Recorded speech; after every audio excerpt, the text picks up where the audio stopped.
Hey guys, welcome back to LoopHub. Today we'll talk about how Donald Trump getting COVID-19 can affect the election. Let's head into it. Number 1. The US presidential election has been turned on its head. For a man with deep appeal to evangelical voters, we rarely see the president in church. That sentence could have been said about any number of moments in a tumultuous year in American politics, but nothing quite like this has occurred this year, this decade, this century. Just 32 days before the presidential election, Donald Trump has tested positive for COVID-19. Given his age, at 74, he is in a high-risk category for complications from the disease. At the very least, he will have to isolate while he is treated, meaning the US presidential contest, at least his side of it, has been fundamentally altered. Number 2. Is the election campaign suspended? In Washington, D.C., a wave of opposition. Trump is stealing the election! The initial implications are obvious. The president's rigorous campaign schedule, which included visits to Minnesota, Pennsylvania, Virginia, Georgia, Florida, and North Carolina in just the past week, is on indefinite hold. Trump will certainly have surrogates on the trail, but given that he has relied heavily on his family and senior administration and campaign officials for such tasks in the past, and many of them may have to take quarantine because of their own exposure to the virus, that operation will be disrupted as well. Even the next presidential debate, a town hall format with audience questions scheduled for 15 October in Miami, Florida, is in doubt. Perhaps the event could be conducted via video conference, but that will largely depend on the president's health at the time.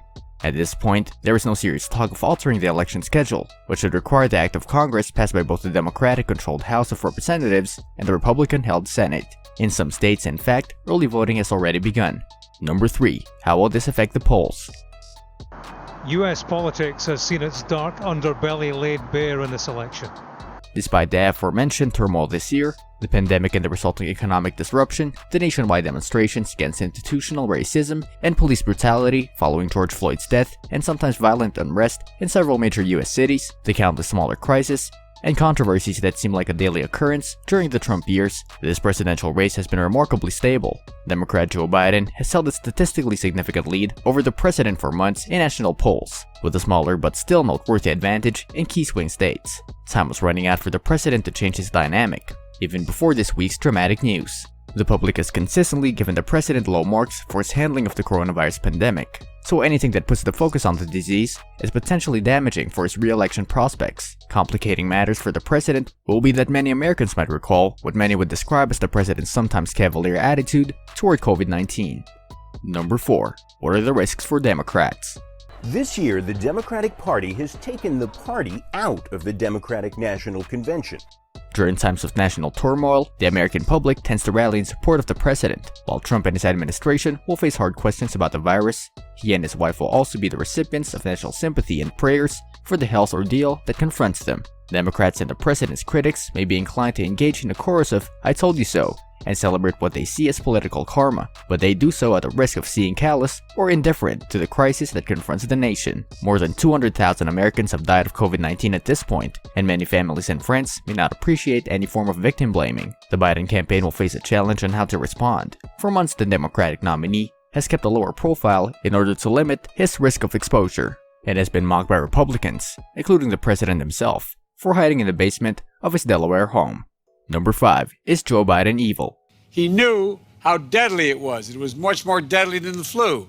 The veteran politician from Delaware is also likely to adopt a tough stance on China if elected. If China has its way, it will keep robbing the US for our technology and intellectual property, or forcing American companies to give it away in order to do business in China, Biden said in a speech last year. But true to his multilateralist instincts, and unlike Trump, Biden would almost certainly seek to build a united front of friends and partners to challenge China's abusive behavior, as he noted in that same address. Benjamin H. Friedman, Policy Director of Defense Priorities, a Washington, D.C. based security think tank, said that while Biden would be tougher on China in terms of rising concerns.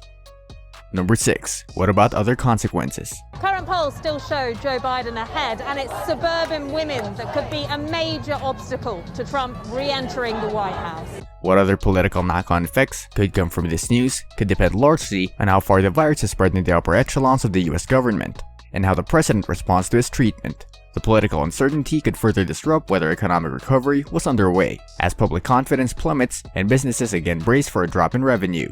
Concerns about contracting the virus, sharpened by the president's diagnosis, could encourage more Americans to shift to mail-in balloting instead of in-person voting, causing delays in reporting the election results. If the election is close, the potential for a protracted legal fight over who won could increase. In a year of political tempests, the biggest storms may be yet to come. So, what do you think about the elections? Let us know in the comments below. This brings us to the end of our video. I hope you enjoyed it. Hit like if you did, and don't forget to subscribe to our channel so that you don't miss any of our videos in the future. Also, watch the 2 videos that are on your screen because I'm sure you'll love them. With that, I'll see you in the next video.